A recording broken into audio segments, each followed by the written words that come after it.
right? Okay. All right. So super excited to have you all here. Wanted to celebrate the diversity in female gamers in the retro replay community. So I asked some of my fellow replayers and close associates here to, join me, answer some questions, kind of go over some different things, get their background, get their perception, and see, kind of where we're at and where we've come from, and hopefully where the future is going as well, and our hopes for that. So yeah, so let's get a little bit of history from everybody. How long have each of you been gamers? Since I was 4. Oh, wow. Long time. We got our first computer when I was 4 years old, and it was one of those cassette driven things. It was terrible. But yeah, it was the start of like our gaming basically. And it was, obviously I was 4 years old. I wasn't a hardcore gamer, but it was the start of my playing games and stuff like that. So, and obviously as I got to be a teenager, it got more and more as more games become developed, more consoles got released. And so, but I've pretty much consistently been playing games since I was a very, very young child. So yeah, long time. Yeah. Absolutely. And how many years do you think you've been like gaming this entire time? I know in my teenage years, probably maybe like 5 years consistently then. And then obviously as I became an adult, I took a break and then picked it up maybe a little bit more recently. Like when I started getting into the like retro replay community, I started building up the gaming a little bit more. So it's been on and off, maybe 10 years, I would say, considered gamer. Yeah. Consistently. Yeah, absolutely. What about you, Charlotte? I started out with the Commodore 64, which was originally a cassette-driven computer. So my first game that I actually owned was Castle Wolfenstein. Oh yeah. And I got that in classic. Yeah, I got that in 1986 when my dad bought a floppy drive for the Commodore when that came out. So roughly, and I've really never stopped. I've always gamed in some form because I'm a weirdo. So roughly 35 years. Oh, hey, yeah. Yeah. I was gonna say, so you got a good history, especially since you started out on the Commodore. I love that. What about you, Stephanie? Let's do Stephanie Watson. Yeah. I was like, wait, do we have 2 Stephanies here? Wait, let me double check. I was trying to think about it. It's been 40 years. I was about 7 years old when Pac-Man was starting to appear in arcades and restaurants. And my parents bought us a little portable Pac-Man game. It's probably about as big as a Nintendo Switch. And a portable Donkey Kong, which looked like a miniature arcade game. So yeah, that was our first games. And me and my brother would fight over them. And then I had my first big gaming rage quits over that Donkey Kong game. Oh yeah. And then what about you, Michelle? Yeah, so I started basically when I could remember properly, probably before that. I would say 3 or 4. You'll see in my answers, I started mainly on the Nintendo. Well, we actually had Oregon Trail on the computer too, so I played that a little bit. Yeah, good one. The Nintendo and then N64, I remember when we got that, and then we delved into PlayStation when it came out. And it was always a big family thing for me. It was always my sisters and me, and then when we got the PlayStation, it moved into the living room, so it became a family affair. And I would say I kind of feel like Charlotte. I think I've gamed in some form or another always.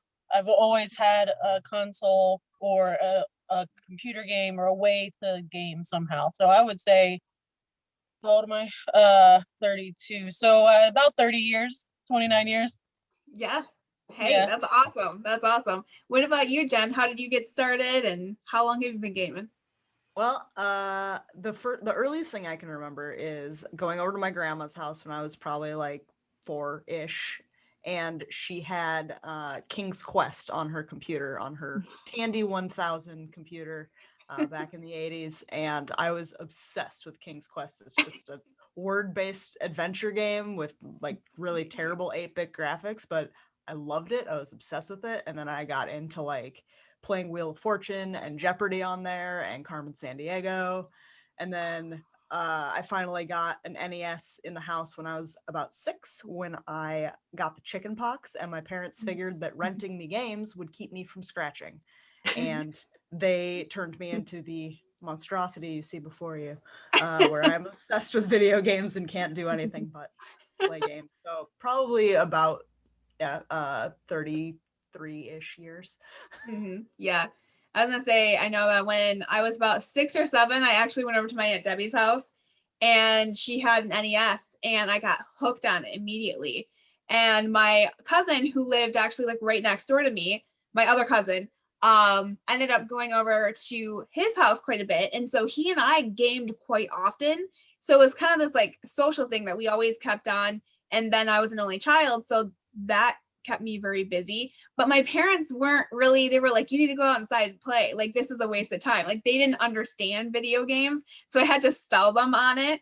So that's kind of cool that like, you know, your family was supportive of it and like got you into it and like already had those things. But mine was kind of like, hey, mom and dad, this is actually kind of cool. So like, this is why video games are really important. So yeah, but on and off gaming. I took a little break. I want to say in my like late 20s, early 30s. Just life kind of got crazy, got in the way. But I mean, gaming has been a big part of my life since I was 6 or 7. So probably 20, 25 years, 20, I'm like math. So, but yeah, it's good to see like the different diversities. And I loved Oregon Trail. I absolutely loved it. I never played it. It was a fantastic game. It was a wonderful, I wish that they would actually do that for one of the consoles now, so that like we could actually play that and just kind of keep it very basic. Don't add anything to it, just keep it the way it was. Now, I believe there is a website where you can actually go play Oregon Trail. I'm Why gonna didn't look. you tell me that I this? saw that about a I year know. ago. I'm gonna go play it. Yeah, right away. see if I can find that. Absolutely. Well, you know, I know that we're all gamers here. What kind of gamer are you? Like, what would you classify yourself as? Are you more of like a serious gamer? Do you like the challenges? Do you play on the hardest difficulties? Do you rage quit quite a bit because of that? Is it, you know, more of a social aspect where you have to, you know, have multiplayer playing with other people? Or do you like, you know, puzzle games? Do you just like something more relaxing like Sims or like Stardew Valley? And then has your preference evolved over time? Let's start with Jen. All right, so let's see, what did I write down? I don't remember what I like, so I mean, my favorite game series is Uncharted, so obviously I like puzzle games. Puzzle games, yeah. The puzzles are the most frustrating part to me, so I don't know that I love puzzle games. I'm mostly in it for the first-person shooter. I love first-person shooters. I love open world games. I love being able to explore. Uncharted and Last of Us are just top-notch for both of that, both of those aspects.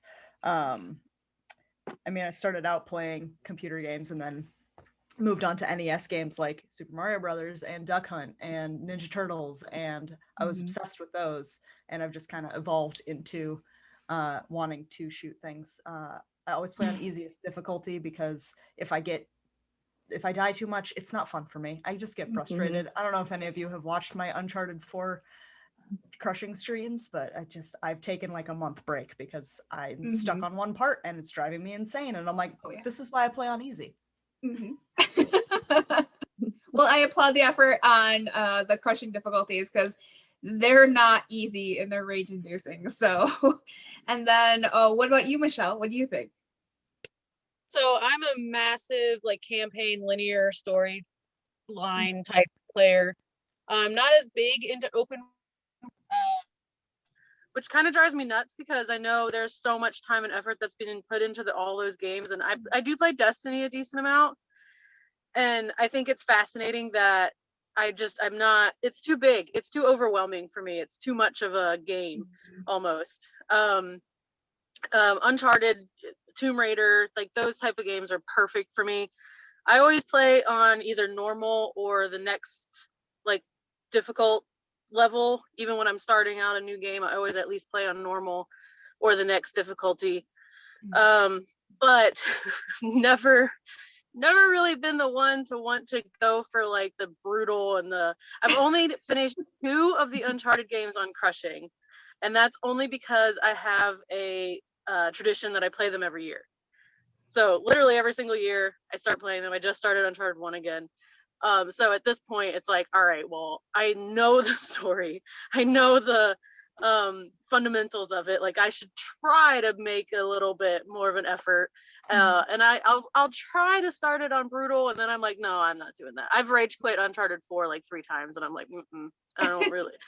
No, wait, you don't want to play that jet ski run on brutal? Oh, Come no, on. Absolutely That not. wasn't even the hardest part on crushing, let me tell you. That part was No, easy. it makes it, it's so not fun. It makes it not fun. Like when I rage quit Uncharted 4, it really made me, like it upset me because I was like, I love this game and I want to love this game and I don't want to hate it. So gaming is supposed to be an escape for me, and I'm totally, I do love open world. My sister is huge into World of Warcraft and games like that. And I do love Destiny, but I would prefer to stick to like campaign, linear, story-based games. They're just more enjoyable for me. And puzzles are awesome. Awesome. What about you, Maria? Yeah, I'm kind of the same with the puzzles and the story-based driven games, because I get distracted far too easy. Like there's too much game for me in these big open world like Horizon Zero Dawn.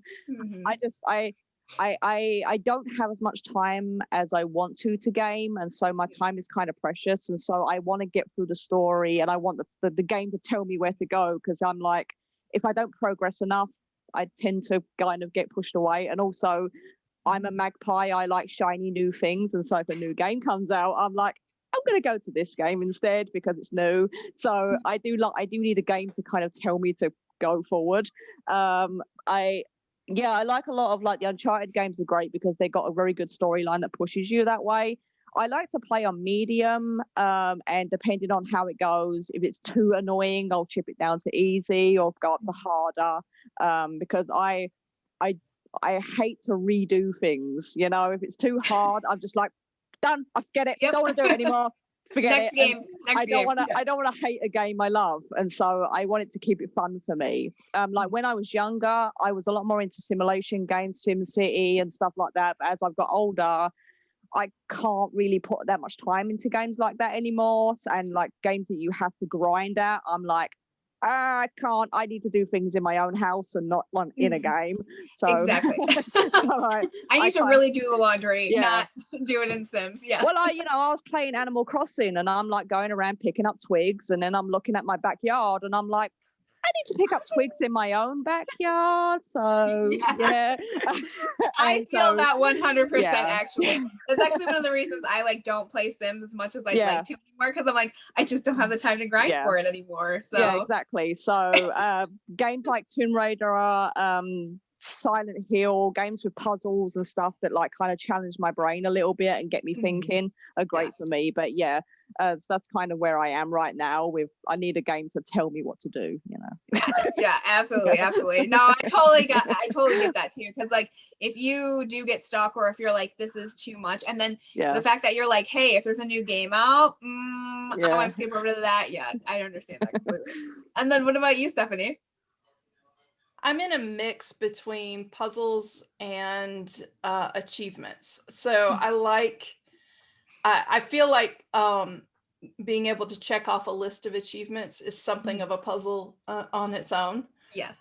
So I love things like Assassin's Creed because there's a story there. So you're following a story, but there's also achievements that you can accomplish. And then the things like the climbing puzzles. How do you get up this thing? I don't, so it's a little bit of everything. And a story will keep me playing. A story in which there are different options when you go back and play again will keep me playing again. Otherwise I will stop, like I did with Animal Crossing. I was like, okay, I've got this guy on my island singing songs. Now what? Now what do I do? And And so RPGs tend to be a draw as well. But I also love things that when I can play with someone else. Destiny is definitely one I keep going back to because I can play with other people. Plus, I have my list of achievements that I'm trying to get through. Right, that's right. Yeah. Hey, and then Miss Charlotte, what about you? I'm kind of all over the place, except for when it comes to open world. Open world will make me rage quit in a hurry. I think I barely got through the prologue in Death Stranding, and I'm like, this is stupid. I'm walking all this entire game, and I have no direction where to go. So no, I'm done. Checked out. That's all I've played of it. I love Uncharted, the whole Uncharted series, all five. Yes, Nolan, I said it. Because there's enough story to keep you going, but you've got some options where if you wander over here 3 feet, you can find something, so you get rewarded for moving around, but within the same parameters. Exactly. And that for me, I love. So that's my favorite series, period, hands down. But I also do RPGs. I'm in the Chaos Crew guild on Star Wars with Steph and my son. And Hashtag Chaos Crew. And then I'm still in a video game that I started playing in 1998 called Ultima Online, where I met my husband. Oh, nice. Oh, that's cool. And That's I actually, one of my characters is the guild master for the guild that we met in. Oh, very cool. Very cool. Yeah, so I'm everywhere. Yeah, I was gonna say you're keeping the old school going, and you got some new stuff going on. So, I know for me, I love a good challenge. So I think it depends on the game company who like actually made the game, because I've noticed that like if it's a Naughty Dog game, whether it be the Uncharted or The Last of Us, they're like crushing difficulty I'll be able to handle, because I mean I've done the first one, the second one, third one for the Uncharted, and then I actually just recently I somehow avoided spoilers for 7 years for The Last of Us, the first one. So I just actually recently went through and did that on crushing, like my second playthrough. And I mean, I don't know. There's something for me that if it's too easy for me, I get bored. So if I don't have that constant, like, oh, I died 20 times in this one part, then I'm like, I'm not doing something right, or the game's not doing something right. Because again, I came from the background of playing Mario where you can't beat a part, you jump down a hole, you get stuck, you get murdered by one of the little mushroom dudes. So it's like you have to constantly keep on having that thing keep on rolling. So I mean, I do like puzzle games. I love the Tomb Raider games, and I remember playing I think it was the third Tomb Raider. I couldn't even get past the first level because everything looked the same and I didn't know where to go. So I had to go buy the guide for it because I was like, I don't know what I'm doing. No internet. Oh yeah. So I love challenging things like that, but there's also a fun, social aspect. But I usually like to get those achievements. I mean, when the trophy pops, when it plings, that's like the best sound in the world when you're a gamer. So I like to go for my trophies. If I can get the platinum, I will. But throughout moving into the next question, throughout the years, have you noticed like a shift in women gamers? Like, have you noticed that there's been maybe when you originally started out, there wasn't too many other women within your different communities or having access to it? Has that changed over the years for each of you? We'll start with Charlotte first. Yeah, for sure. It's definitely changed. I know because Steph and I think if we talked a little bit about this on her podcast, being in Gen X, we were in that buffer zone between the boomers and you millennials, where we started to try to force a change in the genders and how the genders were perceived. The toys we were allowed to play with, the video games we were allowed to play, if we were allowed to play at all. So we've definitely, she and I have definitely got to see a huge shift in how it's handled. Girls are actually promoted now. Like, please play this game. This is a game for you. Please. And of course, it's going to be wrapped in a pink bow, but they're handing you a game. They would have not done that when I was a child. No. Yeah, so it's, and I think we have Gen Z and the millennials to thank for that, because you know a lot of these newer streamers that you're seeing, these people that are on YouTube, you're seeing a whole ton of new female content creators. Yes. And I think my generation kind of kicked the door a little bit, but they blew it off. And so I think that's a wonderful thing, but you know, it's definitely noticeable. Absolutely. And then what about you, Stephanie? Do you have anything to add to that sentiment as Sue? Yeah, and I did a little history research on this in the past. For those that don't know, when video games were first coming out in the late 70s, early 80s, toy stores didn't know what to do with them. Because toy stores had segregated their toys between boys and girls. They were gender segregated down the line. You walk in a toy store and there was the boy section, girl section. They didn't know what to do. So where do you put the video games? They had to make a decision of where to put them and who to promote them to. It fell on the guy's side. Yeah. So they put it in the boys section. They promoted video games to boys, and a history started that we're still trying to break now. Even though toy stores aren't nearly as segregated as they used to be, the video game industry has historically had segregation. And I feel like the results, I've seen that shift that Charlotte's talking about. It's funny that on an MMO, when I sign in, if someone's not heard my voice or they see my gamer tag Jacori, they don't know if I'm male or female, and they will assume I'm male. But girls are really starting to come into their own. One of my heroes right now is Fiona Nova. She's part of Achievement Hunter right now. And she's just making such great, awesome waves in gaming and being a voice for female gamers, as well as for lesbian gamers as well. And so it's been wonderful seeing people bring other perspectives into gaming instead of just like confining it to this male space that we were restricted to for so long. Exactly. And what about you, Maria?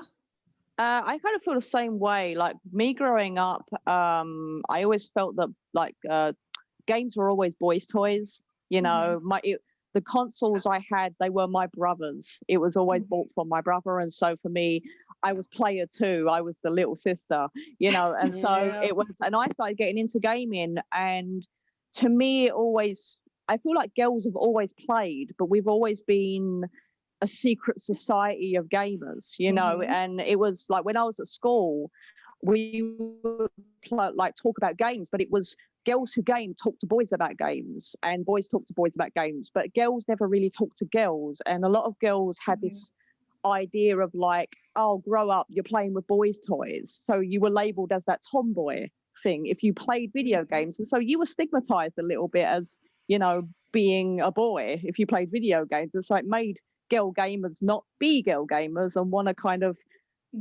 keep it a secret, you know.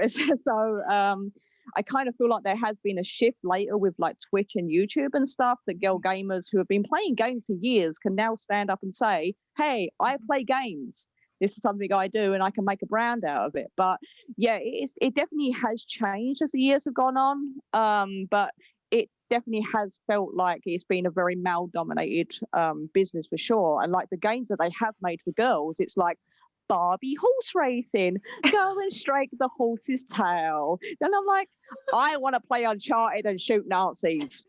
Exactly. I want to shoot zombie Nazis. Yeah, come on. You're right. So it's also, it is, and it's kind of, I'm glad that it is coming out and girls feel like that it's actually something for them now. So it's nice to see that shift. But we started it because, you know. Exactly. What about you, Jen? I mean, it's ridiculous to think like how far we've come and how far we still have yet to go. It's just like one of the things that I've loved about Retro Replay is meeting all of you. It's just like, oh my God, you guys are my friends. Like, I love having you all as friends. Like, my fiance was just the other day, she's like, I don't have friends like you have friends. I'm like, you need to find something Mhm. like Retro Replay where there She are could be people our who- friend. Yeah, she can be our friend Bring her too. She does Let's play bring a her lot along. of Sims, and she really likes Planet Roller Coaster lately. Yeah. She's Hey. obsessed with it. But yeah, like it's been really nice to like see and connect with other female gamers, especially like seeing more of them getting into the gaming industry and making games. I know women have always been making games. Like I've delved back into the history and I've seen like how many women are responsible for the games that we enjoy today and games that we enjoyed in the past. And it's so nice to see more of them coming forward, and like it's just, I don't even have words to describe it. It's just so nice. It's like we're not fake female gamers anymore. You know how the guys are always like, oh, you don't really like games. You like video Just like games? because of Name your boyfriend. Yeah. You like video games? Name every game ever made. It's just like, shut up. I like Oh, games. gatekeeping. Right. Exactly. Yeah. What about you, Michelle? Yeah, I'll say to start, I have not been as in tune with that stuff, I think, as a lot of other people. And I will say that it's because not only what you mentioned earlier, which was age has a factor, but location for me, right? I know I joke about it all the time, but one thing that people do need to actually appreciate is I didn't grow up in civilization. I just truly didn't. And so therefore our exposure to things or issues such as that were very minimal. And I knew me and my family played games. And I have sisters. I don't have any brothers, so I didn't have to really deal with the male energy of that aspect. And I never really knew it was odd for a female to play games. I didn't grow up with that knowledge until I got into civilization. And I tried to have people over and say, hey, like, come to my apartment, let's play video games. And it got turned down, and like, you do that? Like, yeah, I do that. It's really cool. So as an adult, I've been able to, kind of what Jen said, I kind of researched a little bit and looked into it. And I know that women have always had a lot to do with it. And I watched that Netflix documentary recently. I don't remember what it was called, but about kind of game. God, what was it? The history? Yeah. No. It was I like don't something about remember. gaming history, and it was about the first female that like won one of a championship or a competition. It's just like there's a female that plays these things, and so I know that there's a inequality there. And I definitely appreciate what Charlotte mentioned about how like Gen Z, I guess, has really knocked down that door. People like Amelia, our own younger generations of retro replayers, and how everybody can stream and brag that, hey, I got this achievement in a video game as a female, and like they make headphones like what Maria has on, with cat ears for females, and like that, those are huge strides and huge steps. So there's definitely been a shift, but I do have to say personally, I never really had to focus on the fact that girls didn't really do that. I always fell in the category of I do things that men do anyway, just based on where I grew up. Yeah. But yeah, there's definitely been huge steps made, and there's still more to be made. 100%. That show is called High Score, by the way. Yes, that was really good. Nice. I'll have to check that out because that sounds really interesting. I was like, It's still on there. It's super cool. I've heard of it, and I'm just like, I need to sit down and watch it finally.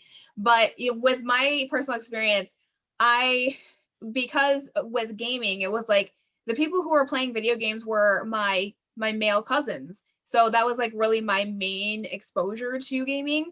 And so when I would go to school, none of the other girls were playing games. And so I'd be, again, talking to the boys about playing video games and which game is next and what are you playing, this and that. And it got kind of to the point where I was like, oh, you play video games? Like, because I'd say I'm a gamer, and people would be like, well, what board game are you playing? And I'm like, I'm not talking about board games. I'm talking about video games. And they're like, but you're a girl. Like, are you kidding? Why are you playing that? So for me, it's been interesting in the fact that within at least, I'd say the last 8 years, I've seen a significant shift in, it's almost like there's this underground movement that has now arisen and saying, we're here.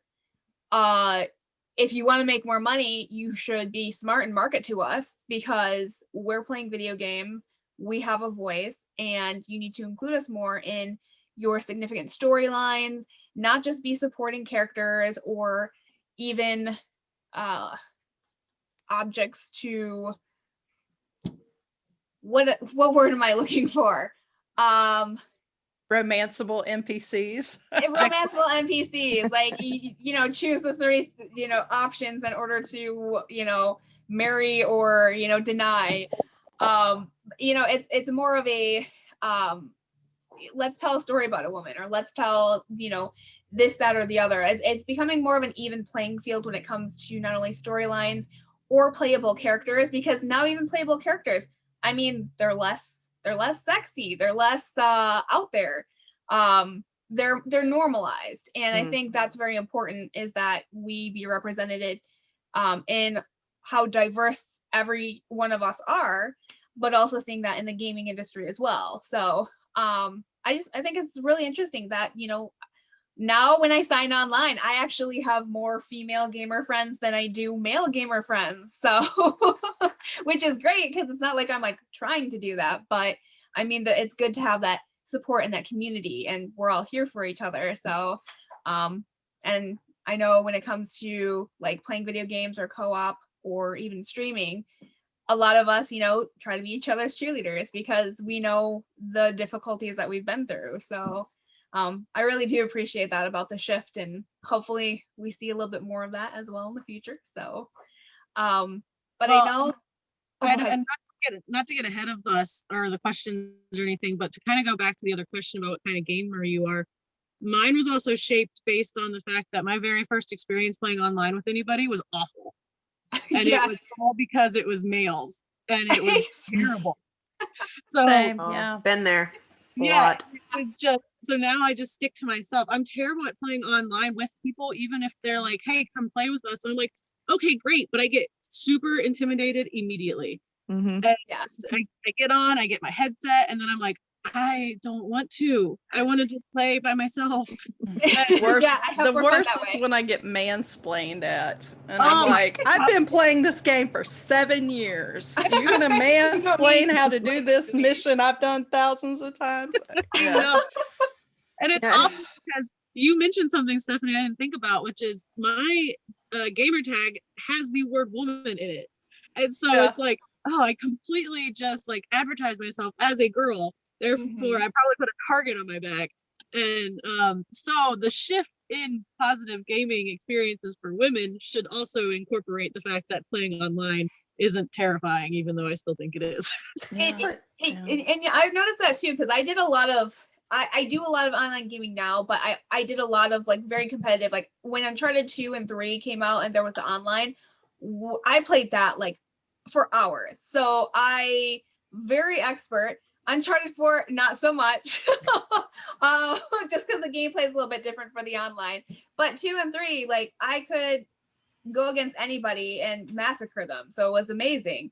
But you do have that really crazy energy online when you're competing, because most of the time you're playing against other men. And when you are competing against men, when you do advertise yourself as a woman, because in my name, my gamer name is Candy Girl, which is the whole backstory to that, why I ended up choosing that name. But it's almost like you have to be a better gamer, because you have that target on your back, and you have to have that confidence and that determination of like, oh, okay, you're gonna come after me because I'm a woman, let's do this. And then you just have to show how good you are. So I mean, it definitely keeps you on your toes, and keeps you on your edge, and it's almost like a little achievement in itself. But I have noticed that, and I've actually thought about, should I change my gamer tag now that I'm getting a little bit older? But I mean, it's been with me for 16 plus years, so I think I'm gonna keep it. But it's just, again, it does put that target on your back. And I mean, that's the thing. You shouldn't have to feel like you needed to change it. Like, mine is Snape Fantasy, so I've had issues as recently just a couple of weeks ago, where I was trying to unlock the online portion of Red Dead Redemption, and I was going through that last challenge that you have to have. I didn't realize my mic was hot. And I'm cussing at the screen, and the guy who's standing next to me turned around and said, "Oh, you're actually a girl. What are you wearing?" Oh no! Wow. Oh, I have to say, as much as I love Red Dead, I have found that there is an element of very toxic masculinity within that community, because as I'm running around as an avatar, I get targeted. I mean, I will be minding my business, completely running in the opposite direction, and I will get chased across the map because I'm a female. And it's just like, Wow. guys, come on. But again, it makes you better. I like lighting people on fire and throwing dynamite sticks at them. That was great. You're on fire. I'm on fire. I'm a fire! So bring it, you know. Yeah, I even as recently as 2 years ago, I had someone who was a raid lead in Star Wars: The Old Republic who I was progressing. I was doing fine. I wasn't holding the team back. But he said, I'm going to replace you in 2 weeks if your DPS on this boss doesn't hit, 10K. I'm like, why? Are you doing that for everybody else? Is everyone else being... He's like, well, I'm not having this problem with other people. Well, he replaced me with someone who was worse geared than I was. And hadn't even played the game as long. And I never understood. But eventually he did get his raid group to be all male. So I always felt like he was judging me unfairly. Absolutely. Yeah. Because it should be based mainly on experience. And I mean, if your experience or your character was geared better, it's like there's no reason for it other than whatever he wants to have an all boy team. So yeah. I mean, I did my part. I did what was asked of me, and I was getting close on that boss, but he was like, you have to run this spec and we have to have this. He wasn't telling anyone else what spec to run, what gear to run, but he was sitting there, lecturing me week to week. You have to do this and this and this and this. I'm like, look, if you don't want me on the team, just tell me you don't want me on the team. Exactly. If when it stops becoming fun, then that's when, there's an issue. Yeah. And you're like, well, I'm going to go make myself a better environment. So, but I mean, I know that we've talked a little of the negativity. Is there, shifting to the positive, are there certain female leads in certain games, characters that have over the years maybe inspired or motivated you in any certain ways? And then I know that we talked about women being underrepresented in games throughout the years, but have you seen a shift in this? So who's been a good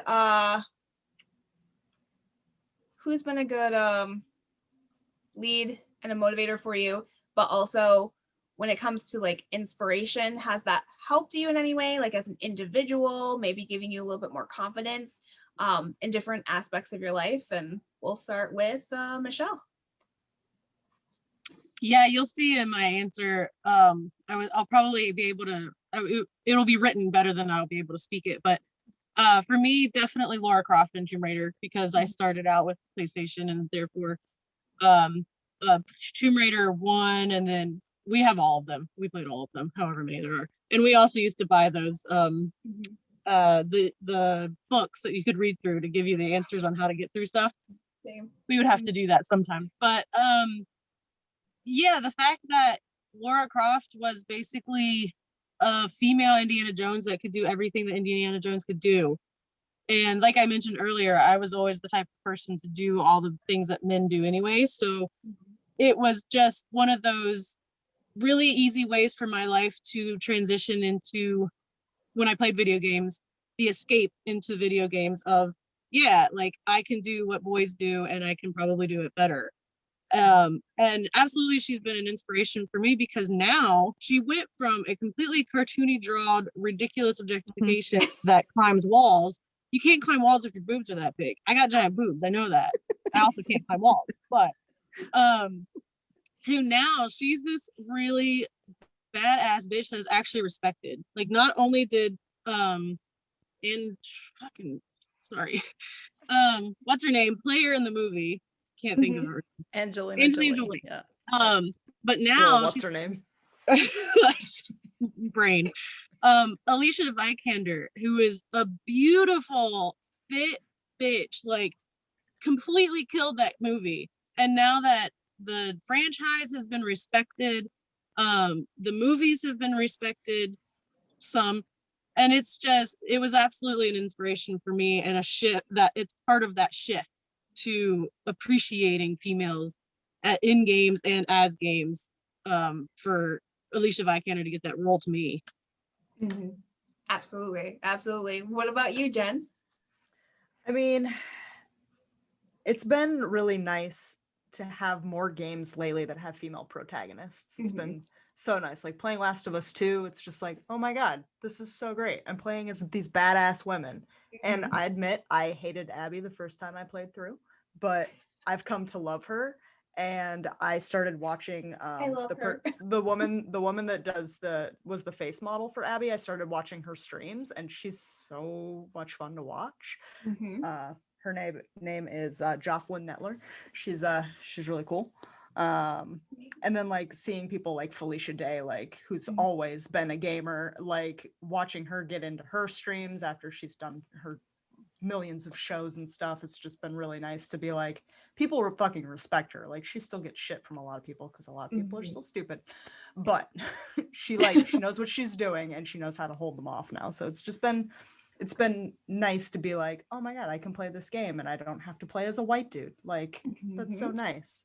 It's like, even when you create your own character, it's like there's so many options now. It's just like, wow. I love the options. I don't know that I even have like a favorite. I just like all of them. Like I'm just really happy to have so many options now. Yeah, that's awesome. No, I'm with you 100%. It's funny because it's like with the Abby situation, I wasn't sure about how that was going to go. I love Abby because she's such a strong personality and she's so determined. I understand that personality trait and like how strong she is. And also in her physical representation, because she's buff. I'm impressed. And that gave me some inspiration to work out for a while. It same because I have zero motivation to do that on my own. But like I was like, if I did that every day, I could look like that. I actually started following the model that they modeled her body after. Yeah, I did too. On Instagram. She is awesome. Yeah. I love it. What about you, Maria? What's been your like inspirations or anybody that's helped you like personally in your aspirations? I was actually going to say Abby as well, but I was kind of like on eggshells with it because I was like, that game got so much hate. But the thing is with Abby is like she got so much shit when that game came out of her being this whole, it's an unrealistic body type, and so I'm like, it's not. It really isn't. And I love the fact in games, I'm all for celebrating the female form and all this sort of stuff, but when games over-sexualize females, it kind of gets on my nerves a little bit. It's like, you're in a game like The Last of Us, you're fighting zombies, you don't be wearing a mini skirt and high heel shoes, chick. Just trust me.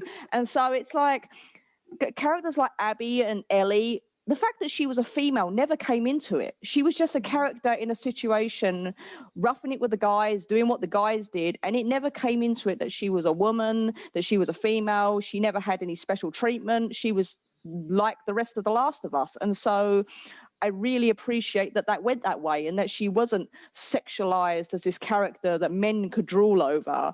Or like the thing is like Lara Croft, like a lot of respect for her. She was the first character. I'm talking about big tits. She was the first character. And shorts. Yeah, exactly. But at the same time, I felt like Lara Croft was a character made for the boys. You know, it wasn't a female representation. It was, here's some boobs for you to play with. And it's a little bit, it's like, all right, yeah, we got a girl, but we also got something for the boys. You know, it's kind of, so the later. They're very boxy though. Right? And so like the later like alliterations of Lara Croft is like, she's a lot more normal now and she's a lot more realistic, even though she's a bit like, oh, titty biscuits, you know, it's still a little bit, but it's getting better. Like women are being looked at as on the equal level as men in games now. They're just as strong and they don't have this special, like I've got to use my sexuality to get through in the games now. And so it seems a little bit nicer that it's becoming a little bit more even, that girls can play and be a strong female without, you know, having to be that. So so I really appreciate, like, Abby's a great one. Ellie is a great character. Like, I love Ellie in the games. I feel like she's just like a girl. She reminds me of me because she's one of those, she's a little girl who's just like, I can take on the world and I'm not going to let anyone tell me what I can do. So I root for that girl, you know. So yeah, like, I'm really pleased that girls are getting a stand in the world, you know. No, that's awesome. And that's how I feel too. It's nice to see that the females being represented are now more realistic. They're more relatable because they represent each of us. I mean, Ellie is very different than Abby. And I mean, the old Tomb Raider versus the new Tomb Raider, very different, but the new Tomb Raider is very relatable because she's kind of like every girl's girl, but she's still tough. And, you know, we get her through very difficult situations. So I love seeing that too. And like other female protagonists, like in Mass Effect, different species, you know, across the spectrum, we get to see different types of, I guess you could say, cultures even represented. I believe their name was like the Asari, the blue people they were all female. They were a little, you know, over-sexualized, but that was part of their culture. And then there was, you know, humans, and then there was the one chick with the mask, and I totally forgot her name. But playing through Mass Effect, I know that I played as Femme Shep because I tried to play as Male Shepherd because that was canon. I'm probably gonna get a lot of hate for this, but his voice acting was boring, and I was not engaged at all. So by the end of like the first, I'm like, I can't play as this guy. I can't do it. I'm going to be with this character for 40 plus hours. I cannot sit here and have a cardboard voice actor this entire time. So I switched over to FemShep because she had more personality and there was more things going on with her voice and her facial expressions even, and her interactions with the different types of characters. So, and then that's when she fell in love with Garrus, the big lizard man. So I mean, there's always that. But I like to see that there is some more representation too, because I did grow up with the big boobed Lara Croft. And as much as I knew that she was being over like sexualized representation for that, I also didn't really mind it. And the reason I say that is because she was so tough and determined and like, this is who I am and I don't care how you perceive me, that for me that was inspiring and that was empowering, because she was like, yeah, you know, I'm wearing short shorts, but I can because I am smart and I can do whatever I want and I know how to handle myself and get myself out of really crazy situations. So like for me, I was like, hey, she's cool. She knows what she's doing. She's, you know, very intelligent. She knows all of this history. And it was fun to see that. But now that she is being,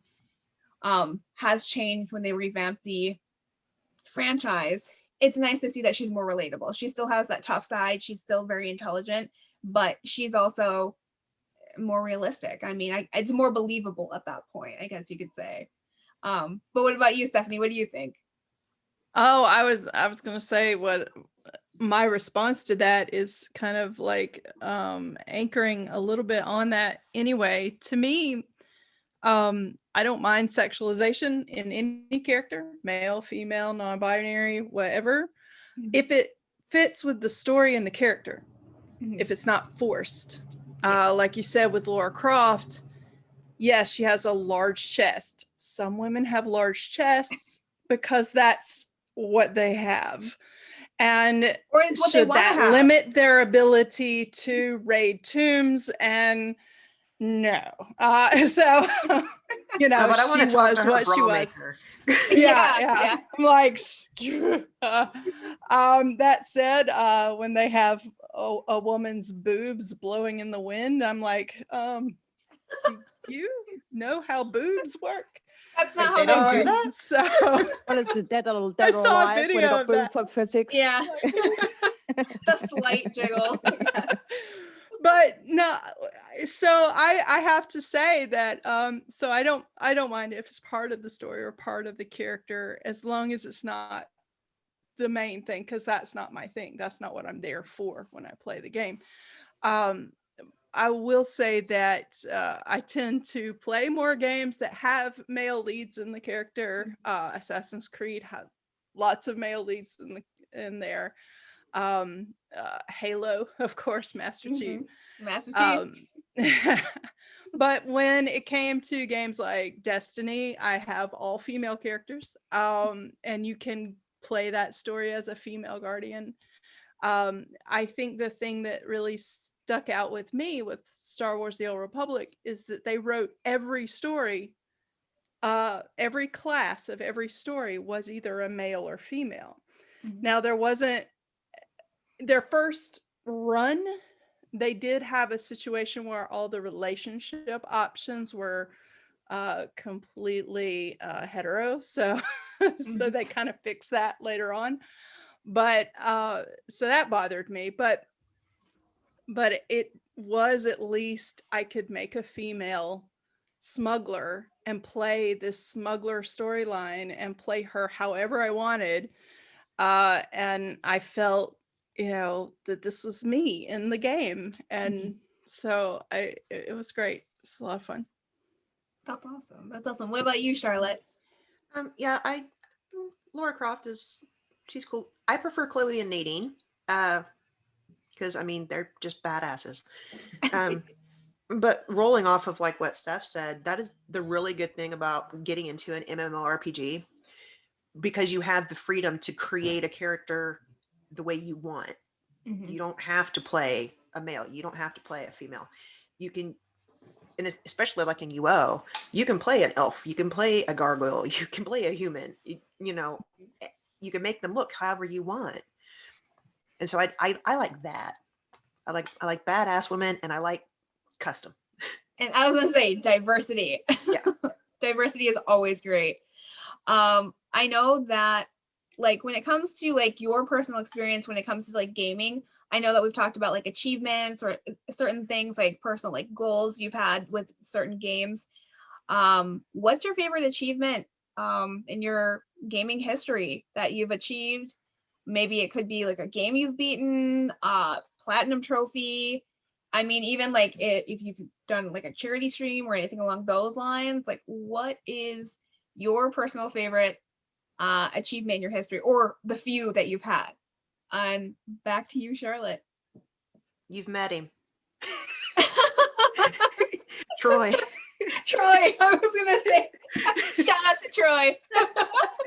the 15-year-old that just walked down the hallway. Honestly, that's the best answer. I love when he brings home new friends. I'm like, did he ever tell you he's a product of a video game? He's just like, God, Mom. He turns around and walks away. That's amazing. What about you, Stephanie? Mine goes way back, because I have a lot of little things that I'm proud of, but mine goes way back to the original Legend of Zelda, finishing that game on the NES. Many hours trying to convince my brother I could sit in front of his thing in his bedroom to play Legend of Zelda. And now it's one of those things that I like to replay once in a while. Even though it's so simple. No, that's amazing though. That is absolutely amazing, because I understand that challenge. So what about you, Maria? So I mute myself. There you go. I would say like gaming. I got into gaming recently, like kind of a little more hardcore since I've started getting involved in like the gaming communities and things. And so I've beaten like a bunch of games, and that's kind of been nice because I've been putting a hiatus on my gaming for a long time. So I went through this whole thing of like beating a game, stay at it until you beat it and beat it and beat it. But my main thing I would say is actually getting into streaming is a huge achievement for me, because I have like some of the worst social anxiety ever. And for me to actually be able to do that, well, I did the Retro Replay podcast, and my heart rate, I should have uploaded the picture. I burned more calories recording that than I did my whole day, because because I was like, yeah, I'm calm, and my underneath the table, my hands are like, yeah. I was just like, no. yeah. Yeah, so like for me to actually have gotten enough confidence, like by being in the gaming communities and stuff, to actually reach out and talk to people online and play with people online and get involved in charity streams and put myself out there is a huge deal for me. So it's that I would say, out of anything like game related, that's probably my biggest achievement, really, for me anyway. That's awesome. I didn't know Yeah. that you like had social anxiety. So like any type of like streaming, that is a big achievement because Yeah. you have to engage and that takes a lot of Yeah. energy, mental energy. And if you struggle with that already, it's man, props to you. That's awesome. And then what about you, Jen? So bouncing off of that, I have to say that the first time that I did the Replayer podcast, I was so nervous. Like I was doing it in the living room and my fiance was in the bedroom, and she said that she could like tell how nervous I was at the beginning. I was like, my voice was shaky. I was laughing at weird parts and my laugh was very weird sounding. And she was just like, you definitely got more comfortable as it went on. And I was like, phew. And that's when I was like, okay, I could probably do some more streaming. And then I like did off that. But really my favorite achievements that I've gotten lately is that I became a trophy hunter. I used to not care at all about getting trophies, but as a PlayStation gamer, you know how important they are when they just sit there and they're just like, hey, you're 20% complete. And I'm like, no, I will do better than this.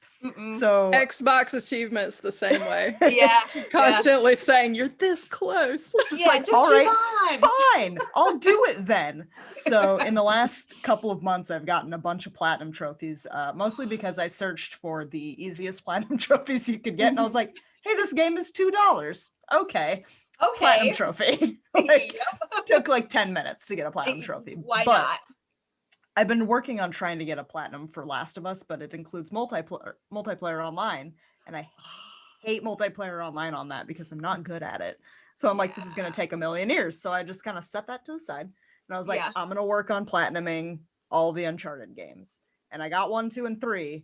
But since I'm stuck on that spot on 4, I'm like, I'm never going to get this one because I can't get past the stupid part. But now I think I have. I think I have eventually 11 platinums now. So wow, that's impressive. I feel pretty good about that. Yeah, no, that's impressive. That's super impressive. And what about you, Michelle? Yeah, I'm still at the point where I don't really care much about trophies. I do, like, I love when I get them, but I just recently started looking at Uncharted 1. Like I said, I play them every year. So this year I was like, maybe I should like try to platinum it because I know it so well. So I'm gonna try to platinum Uncharted 1. But I have 2 achievements that I'm super proud of. One goes back to, I think it was N64. There was this old Star Wars game where you had to climb the Jawa vehicle in the desert. And I hated that level. I think I rage quit before I even knew what that meant.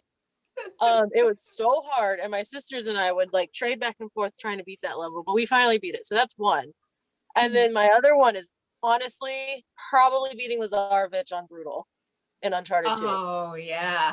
Fuck that fight. Cause no, that fight's not easy. It actually took me like 2 days because I would rage quit and then I would go back to it like an hour later, and then I would spend 3 hours and it'd be like, I can't do this. I can't watch this scene again. I can't go through that again. Those 2. That's massive props because that is that boss fight sucks. Yeah, that boss fight is hard, let alone on Brutal. That is like the worst thing ever. I don't want to do it again. Yeah, no, I don't know. I don't know. For me, I think I love all of my platinum trophies. I mean, I always try to get the platinum, beat it on the hardest difficulty and whatnot. I have to grind away some more other trophies I've got kind of in the works, but I think beating it usually on the hardest difficulty is usually like I'm like so proud and I like to brag about it because I'm like, oh, I beat this game on, crushing or difficult or brutal or whatever it is. But I think for me recently, getting into streaming and actually like sticking to a very consistent schedule, because gaming's always been fun for me and streaming can be kind of like work. So you have to, like, if you want to again, it's almost like you have your brand and what you represent and kind of your own flow to your channel. So you have to represent that, and you have to think about it in almost a business-like manner in order to keep your schedule going and all of that. So I have been pretty consistent in my schedule when it comes to streaming. Typically like Mondays and Fridays have been my days, and it's been actually very enjoyable. And I feel like I'm learning more about the streaming aspect of things, and it can be very intimidating, but I mean, I'm so used to like online gaming that it's just kind of like one other aspect of like just basically like outsiders watching. My next, I guess you could say, challenge is going to be just figuring out being on camera, because I haven't done that hurdle quite yet. I mean, all I need to do is go buy a camera and get my setup and get used to it. But there's the pressure of being on camera, and then, okay, people are watching me. Okay, this is being recorded. Okay, I can't necessarily rage as much as I would like to, because people are going to be like, Candace is a horrible human being, because there's a lot of very like real human elements that can potentially come out. But again, you have to be conscious of your brand and, what you want to represent, and, whether that be negativity or positivity or wherever you fall within that line. But yeah, I mean, breaking into streaming and getting into that whole thing, I think has been, a recent achievement, considering I've been gaming for so long. You think I'd have gotten to it earlier. But also, when it comes to like streaming, I know I have some questions about our streamers. What has been your experience with streaming, and what are some of your favorite things about it and least favorite? And Charlotte, I know you just hit affiliate pretty quickly, so what do you think? I enjoy it when I can. I really try to work around everybody's schedules, because I just have so many streamer friends. Mhm. It's like, That's been challenging. yeah, it is very challenging. So if it's a day where I normally stream and Amelia's streaming, if she's open to it, I might play with her and just be on her stream rather than do my own. But I don't know. I've been welcomed in pretty well. I mean, everybody that's come into my chat has been very, very nice, and it's really been people I know through Retro Replay. Mhm. So I've had a pretty pleasant experience with it so far. Good. I'm enjoying it. Absolutely. And then I know, Stephanie, you've been streaming too. Yeah, so hold on just a second. Okay. Joking. All right. Don't die. Phlegmy today. I know. Yeah, it's fun. My schedule is limiting because I've chosen other hobbies to put time in, my podcast and now doing the stuff for the Retro Replay website. That takes a lot of time. I don't know how you do it all. Like, I really don't. You're a Wonder Woman. I try to pick and choose times of day that work, and I honestly, I do it because of this, and I'm going to show it to you.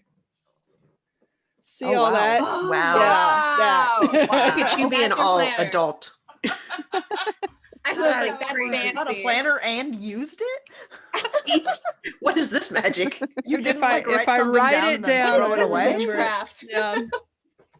Yeah, it's crazy. That's the only way I can do it. And so I'd been streaming and I enjoyed it. I was picking really bad times though. Like Charlotte said, it's like someone else is streaming or no one else is streaming and everyone's doing other things, so they're not watching me. So I like to do it. Mostly I'm not, I'm not there to make a profit, certainly.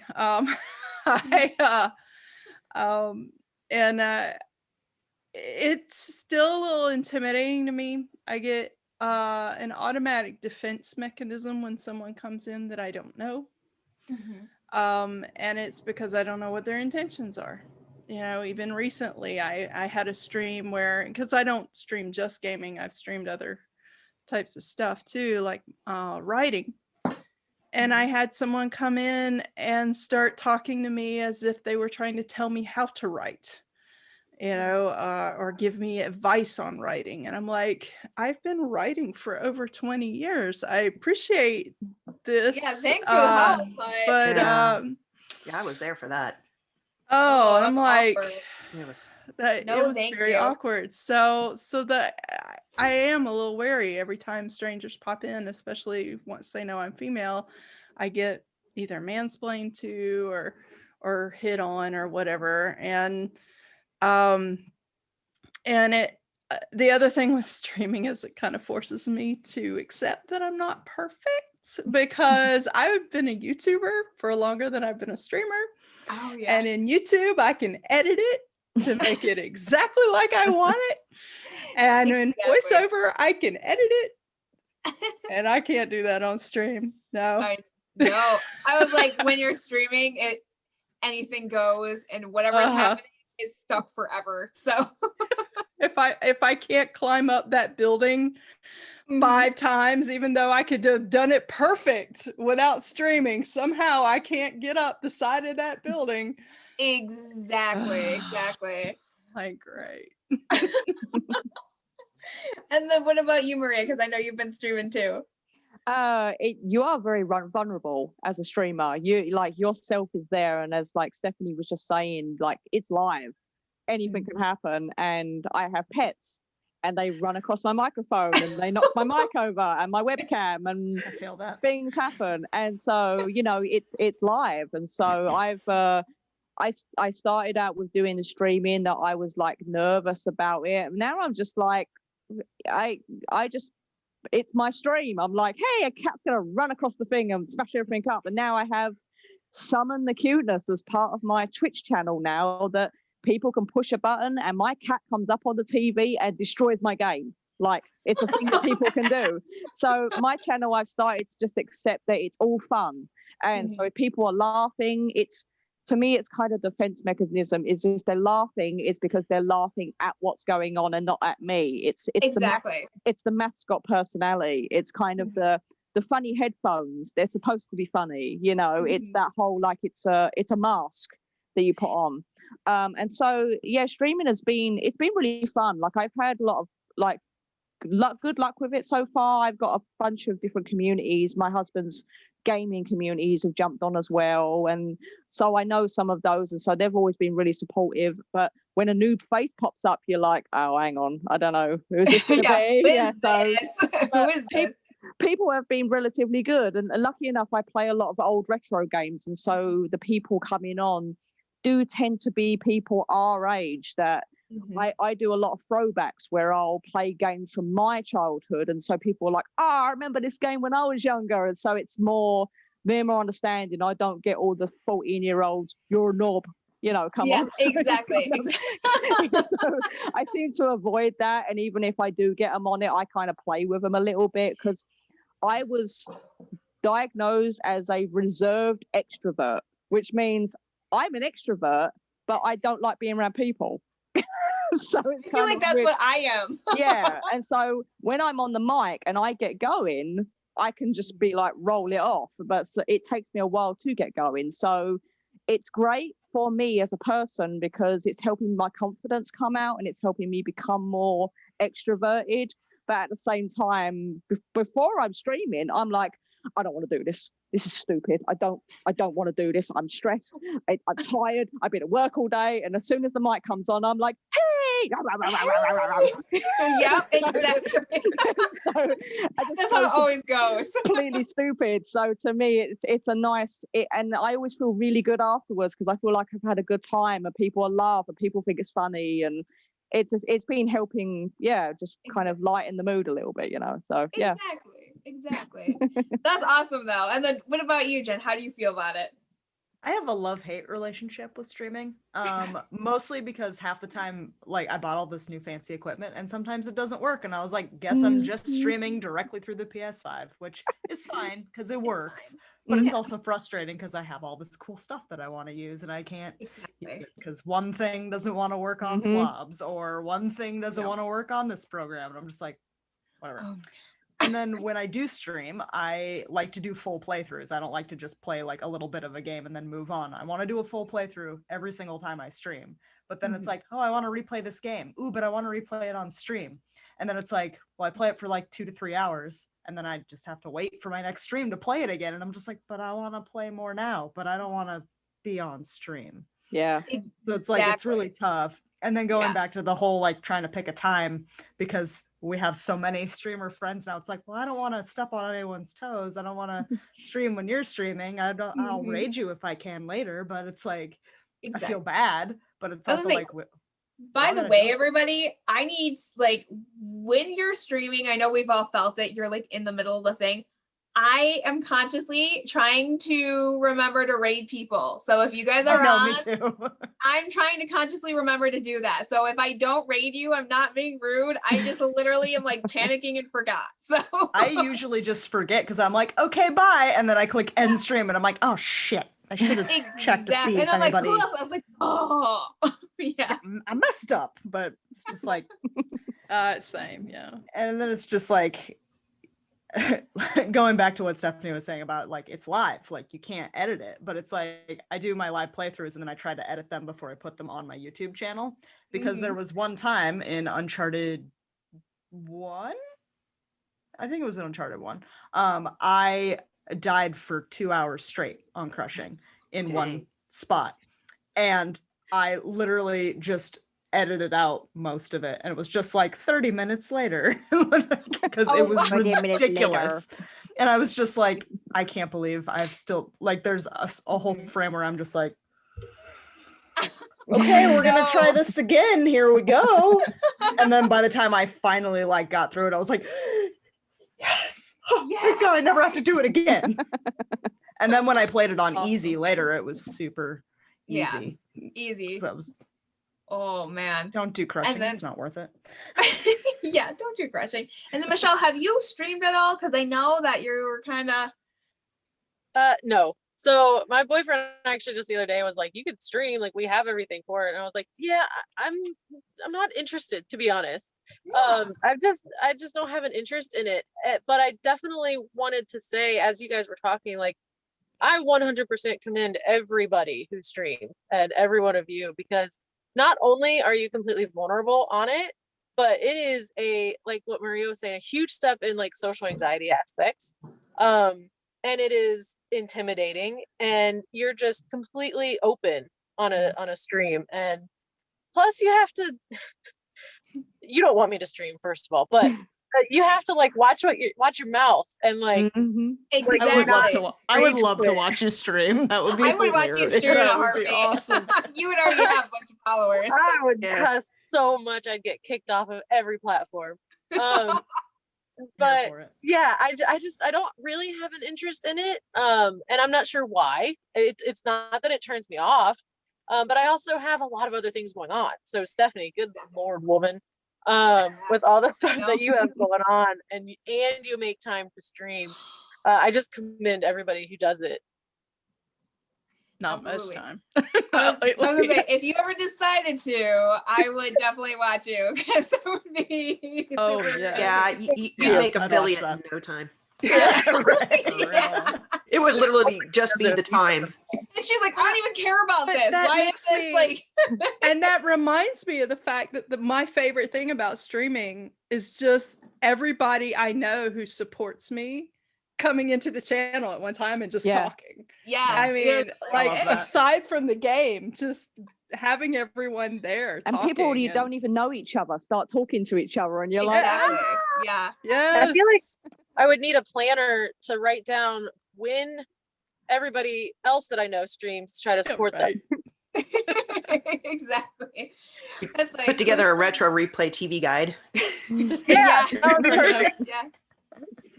That should be a thing, honestly. Be like, what's everybody's streaming schedule? What's your retro replay? I was gonna say, by the way, in this article, whoever streams, we're going to be featuring your time and your Twitch. So shout out to that. Update that. Yeah. But yeah, we can round it out. Last question.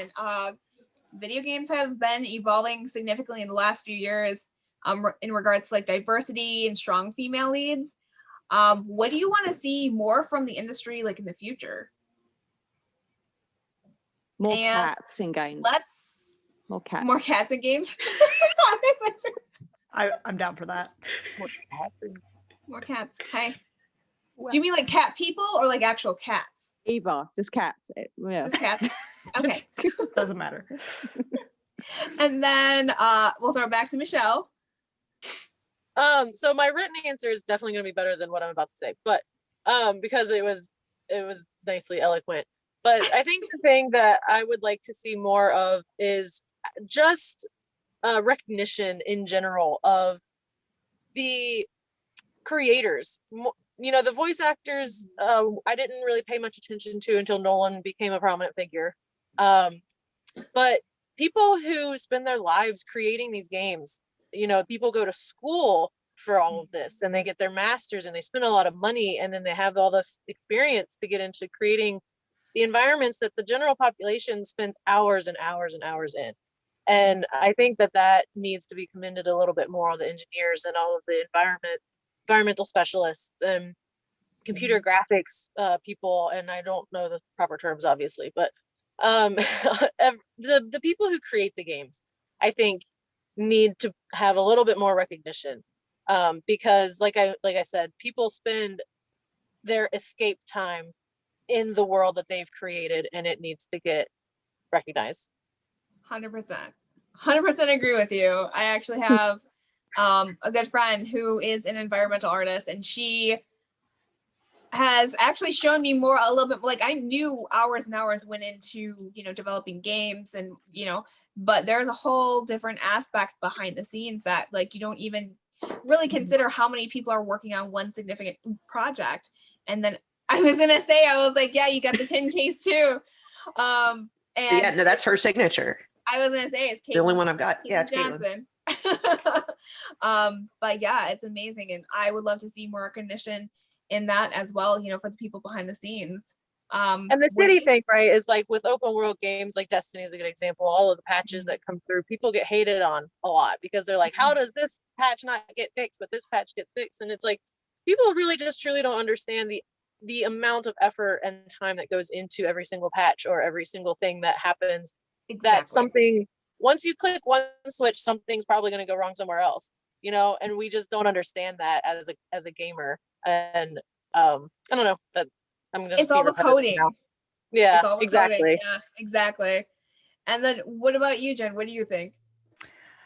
In the future, I would love to see a show like Retro Replay, but with female gamers. Like, I need a Retro Replay or a Get Good with female gamers. And I don't care if it's female gamers that I know, or if it's female gamers that are popular, or if it's voice actors. If like Laura Bailey made a show and was just like, I'm going to play video games and have different guests on. I'd watch it. That. Like, that would be amazing. I would love to see her play her own characters, actually, that she's That's voiced. what I would that's be one of the things enthralled. That's one of the things that I love. And like Shannon Woodward has been playing games, and I was like, she's supposed to do a Last of Us playthrough eventually with Ashley Johnson, and I'm just like, yes, please, like, please do that. Like, let's do that. And like Jocelyn Mettler has been playing through The Last of Us, and it's been great, and she's gonna play through Last of Us 2 soon. And it's like, it's so great to see somebody who like actually had something to do with it play it. Exactly. And it's just like, I love it. And also to get their perspective on it too, because they might know a little bit more like behind the scenes, or like, hey, there's this story, there's that story, so you can definitely add to it. So yeah, no, I totally agree with you. That'd be really cool to see. And then what about you, Maria? I'm kind of backing on to what like Michelle was saying, is I would like to see like the games industry be celebrated a lot more, and creators be brought back, like more recognition. Like, since, you know, watching like Nolan and things, I have a thing now. Every game I watch, I straight away go onto IMDb and I want to see who the cast is. I want to see who made them. And some of these people, like Fred Tavisher and stuff, you wouldn't believe some of the characters that he has been. He was in The Sims. He was one of the Sims, and like I didn't even know that. And I looked it up because I was watching Stephanie's stream, and he's one of the that's Fred Tavisher, you know. And so it's strange. It feels like the gaming industry is like one of these underground industries where everyone's like, oh, this person developed this game and people did this game and stuff. And it's like this massive underground network that people don't get recognized for. And it's $1 billion industry, and people should be recognized for the hard work they're putting into, because it is the future. I feel like the gaming industry is going to take over the movie industry at some point, because it's an interactive movie. Like games like Uncharted, they're movies you can play. And you know, with like the world of VR and stuff, why would you watch a movie when you can be in it? So it's kind of, I feel like, I would like to see video games become less about a kid thing and more about like a profession. Like people stop the stigma of, you won't get money making video games, you know. Exactly. So, right. So just like give these people recognition that they deserve. Yeah. So very true. I 100% agree with that too, because I mean, you have like the voice actors who get the recognition because, you know, they're like a tangible piece of the game that people have been playing for hours and hours. But you have to keep in mind the people behind the scenes as well. It'd be nice to see like the artists who are behind the scenes kind of have their own brand for themselves and maybe come out more on social media, whatnot, or even be nominated for certain awards, for like gaming awards. That way you start to recognize these individuals for the different projects they've worked on, because it's not just like one necessary company. There's so many different names behind that company, that who are those significant individuals who are pulling the strings and making things happen to create the vision. So yeah, I 100% agree with you on that. And then Stephanie, do you have anything to add? So for me, it's been wonderful seeing games allow people to create a lead character that is female versus male. I'd like to see us continue to take that a little bit further. I'd like to see more non-binary leads, trans, people who have trans in their backstory, or maybe they're bi or poly in terms of the selections they make in terms of relationships, and not assuming every romance is going to be either hetero or mono or whatever, you know, in this path. So you know, in story writing, I hope that we see a little bit more, not saying I want to force it in any way, you know. I want it to feel a natural thing. If you want to develop this character who has this in their backstory, I want that to feel like a natural thing when it comes up in a story, and for people to feel comfortable putting that into their games and their stories. Yeah, absolutely. It goes back to like diversity, and then also like storytelling. Like there's a lot of subtleties that can be addressed in that. And yeah. And then what about Miss Charlotte? Everything that these ladies have said, plus going back to what Maria said, I really wish that here in the US, our mainstream media would accept that games are mainstream media. Yeah. You go to England and you have game awards in the BAFTA awards. Yeah, I know. That should be normal here. You go to England, you can go to the Royal Albert Hall and listen to the PlayStation concerts. You're not getting that here. And they're made here.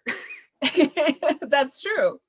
But I would also like to see schools, because like my son is in high school. He's a sophomore this year. They have rather advanced classes. I would like to see schools promote their computer, their engineering, their drafting, their artwork. Well, they already do artwork, but I want to see them promote it to the female students. It's like, yes, my son had no female students in his college engineering class. Wow. That he taught last year. That's actually really surprising, because I mean, for his generation especially. Yeah, well, it's his generation would sign up for more of it, I believe, if the school would promote it to them. Be like, hey, do you know, you're really good at math. Let's put you over here. Do you think, you know, because this can parlay into this, and this.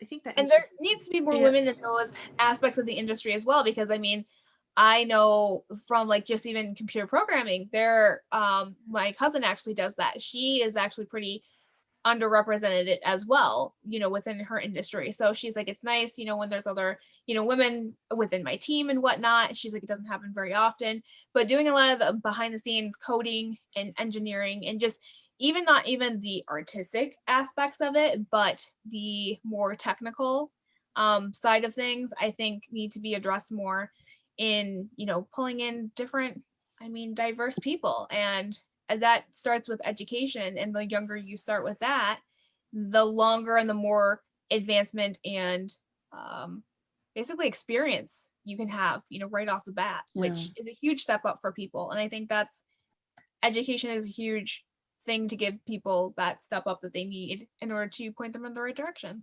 I think it also comes down to getting girls in the industry. Like what we were talking about growing up playing games, you're always declared as games are a boys thing. It's a boys thing. It's all a boys thing. And so girls growing up are never going to think I can go into making video games if they keep believing and getting stigmatized that this is a boys thing.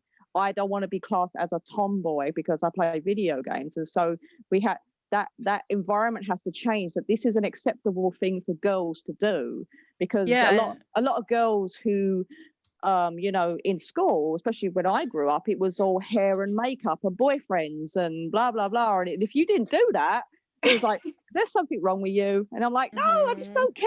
I just don't want boys near me. I didn't care either at all. Like, so, I was such a tomboy. Yeah, in school. Exactly. And so, but a tomboy was considered a bad thing because it was like, well, you're not a girl. But you're a little it's weird. just, you're a bit weird. Don't get me started on that. No kid wants to be weird, so it's that people shy away from anything that makes them different. So if we can start promoting video games being something girls can be comfortable talking about, then they'll go into these industries and they'll make games and they'll be creative. Like, nobody wants to be the weird kid, Well, and one of the worst things is that when you're told, and I know our generation was told over and over again, you could do anything you want. You can be anything you want. Except that. Oh, I want to be an electrical engineer. Except that. Yeah. I want to take that electronics course. Oh, but do you? Sure you don't want to sign up for this nursing course? It's the Eddie Izzard sketch. Scale it down a bit. It's that I did the thing. Oh, I want to go into art and design. Wouldn't you want to work in a shoe shop instead? All right. It's like not really. What about nursing? You like kids? No, I don't. No, I don't. No. So children are great, not for me. I tolerate my own. That's it. Yeah. So it's that whole belief, like, you need to let people be creative and not, like, oh, the weird kid, drawing in the corner is not the weird kid. They're being creative. Let them be creative, sort of thing. So yeah. Get girls in the industry. Girl power. Sorry, I lost my light. So Oops. But yeah, no, I agree, because too, it does, I think, go back to where your inspirations and individuals who kind of, I guess, lead or aspire. Growing up, my mom and my dad were like, don't care about what anybody says, do what you like to do. Don't worry about the other kids or what anybody thinks about you, because their opinions aren't going to matter in a year or 2 years. What matters is like what you're doing now and what you like to do. So you need to stay true to yourself. And growing up and talking to your peers, I think you find that a lot of people don't necessarily get that confirmation to just be you and to follow your own path, and to look for people who are going to support you in that. And it's very difficult because I think it does fall back on the parents driving the child and putting that voice in their head of saying, hey, do what you want to do, because nobody else's opinions even matter about you, and you need to be true to yourself and keep on going. And if you have that voice in your head, then you're just like, I don't care. I like video games. I want to take this course or that course, or, follow this passion or this hobby or pursuit. And it can lead you into very interesting, areas, and make, your hobbies happy. And, I think that staves off a lot of internal, like, psychological things as well, if you have that, constant support. But again, it starts with the individuals of the parents and leading back to the children, and whether you're male or female, you know, putting that voice in their head of, hey, do what you want to do, be happy, and don't care about what anybody else thinks, because we're all too worried about what everybody else thinks, but everybody is usually too involved and scared of everybody else. So let's just all Pretty be much, one big yeah. family and do what you want to do. So If Yeah. I can put one extra thing into that, Candace, and I know for sure that Michelle and Charlotte can relate to this, is some schools don't have as much resources as others. Mm. no, they The don't. offerings that they have are Yes. not there.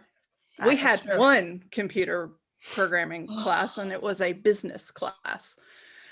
So if you Ooh. weren't going into a blue collar, business type field, or Mhm. even a white collar business type field, if you were going academic, that wasn't something you took. No. My highest level math offered at my school was advanced math. It wasn't Wow. pre-calculus. It wasn't even calculus. There was one AP class. I took it. I only got a 3 on the exam at the end, but whatever. And so, and it was a little tiny 1A school. I graduated with 126 people. So there's also that issue as well. Yeah. Is we want people to be able to follow those kind of dreams, but we need to be able to make sure that people have those opportunities Exactly. that don't have those resources. Mhm. My only computer class offered in high school was keyboarding, and Yeah. it was Yeah. Yeah. and I will say, going kind of back to like the men versus women kind of thing. My sister actually has a bachelor in computer science and a master's in entertainment technology. And well, she doesn't do Nice. video games specifically. She does work in theme parks. And that was her goal. But she actually had to leave the dream job that she had at a theme park due to her being a female and her management being masculine. And she was being paid 40 grand under all of her male counterparts. Wow. And was Wow. treated very unfairly and poorly due to her being a female with the experience that she had. And I just thought of that when Maria was talking similarly about how, we need to be able to pursue these things. And my sister did, and then she got treated horribly in the profession. And I won't say what theme park it is because I won't, but so she had to start her own kind of thing. She doesn't have her own business, but she's working for an independent contractor to be an entertainment technology vendor just because of that. Wow. That Yeah, is Crazy. crazy. And that still goes to show that we have still a long way to go. So, and seeing hopefully that type of behavior go away over the years, because and shedding light on it, I think, is a big step in the right direction too, because a lot of times that gets shoved under the rug. And when you draw attention to it, then I guess you could say the bad behavior can't really be celebrated because it's called out for what it is. But yeah, I mean, I'm excited to see, when it comes to like video games, technology and like gaming and whatnot, to see where like streaming leads us, and then also into where we're going with the developments in the games and whatnot. So, I mean, anybody else have anything to add, say, aspirations? I have fun- something. Yeah. Along with like being more accepted to like have women in these roles, it's like I have no idea how to get into any of these roles. It's like I don't either. for the last couple of years, I'm like, I want to work in the gaming industry, and I don't know what I want to do, and that's the main problem. I'm like, I tried programming, and I nope, can't do that. I'm not artistic, so I can't do that. I'm like, maybe I can do voiceover work. I don't know, but it's like I don't know how to get into any of these aspects. I have no idea. I can't find any information online. The only thing I can find is like asking people in the gaming industry, what do I do? How do I get started? Yes. Do I just It would be nice call to- you? Yeah. Who do I have to cold call? It's almost like it's this underground club that you got to know like the connections to, or like you have to like hit a decent college course where they're like, hey, this is your path. So it's your choice to accept it type of deal. And so you have to like follow that exact pattern. And if you don't follow the exact pattern, then you're just kind of in the wind. So it's Right. interesting, you know? And I feel like with the job I have now, I kind of fell into it almost on accident, but it is technically a gaming industry job because it's video game music. Yeah. And I was talking to our COO about it, and he was like, this is absolutely your foot in the door. And I was like, cool. Okay, good. Wow. Where's the map? Good Where are to you know, hiding but it? like, what do I do Okay. after shipping? Like, Exactly. But She's yeah, bringing up the HUD. Where do I go from here? Oh. yeah. Where's the map? What direction? Do I go east from here or?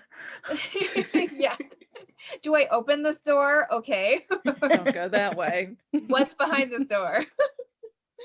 But yeah, I'm glad we got to get together, you know, go over some of these questions, and it'd be great. I know I sent over the questionnaires to everybody, you know, fill them out in your own specific words, because I'm most likely going to use those quotations, but we're going to take some snippets from this conversation, most likely feature it, you know, within the article. That way we can get a lot of, because I mean, we are a diverse group of people, and I love that. I absolutely love that. And I think it's good to get your voices heard, especially within the retro replay community, because everybody is so accepting, and I think everybody wants to know everybody else's story. So it's nice to share, you know, a piece of your stories. And it's been awesome, guys. Like, this is wonderful. And I hope we can do this again sometime soon, you know, maybe about some other topic. Yay. This is I'd be down fun. for that. Yay. Candid, thank you for putting Yeah. this together, and you did a really good Yeah. job at delegating. Yeah, for Thank sure. you. Thank you. Well Very done. Well done. nice. Very I am nice. working Good job. on it. So, I mean, I'm Good job. not perfect, but with experience. So, yeah, but I appreciate you guys for doing this. And yeah, we'll end up